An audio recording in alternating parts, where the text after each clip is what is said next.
ভাই কি খবর? মানে সবার মুখে একই কথা। আমি আপনাদেরকে এতটুকু আশ্বস্ত করি, সবাই মনে হয় আজকে ঘোষণা দেওয়ার আগ পর্যন্ত আমি 1 সেকেন্ড পর্যন্ত আমি বলছি, আমি লাস্ট মিনিট পর্যন্ত আমি অপেক্ষা করব, আমি ধৈর্য ধারণ করব। আমি দেখতে চাই আল্লাহ পাক আমাদেরকে বিজয় দিবেন ইনশাআল্লাহ।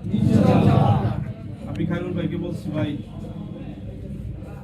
আমার কষ্টের কথা আমি খায়রুল ভাই বলছি, ভাই আমার শেষ সময় পর্যন্ত আমার বিশ্বাস যে আপনি দাঁড়িপাল্লা পাবেন, আপনি এখানে নির্বাচন করবেন, আমার বিশ্বাস। এটা আমি বলছি খায়রুল ভাইকে দিয়ে দেয় সব সময় যখনই দেখা হয় আজকে আল্লাহ কবুল করেছে। এখন আমাদের সময় আসছে সামনের দিনগুলোতে যে প্রচারণা আমরা করেছিলাম, মাঝখান দিয়ে আমাদের সেই প্রচারণাটা আমরা কিছুটা হলেও একটু কম ছিল।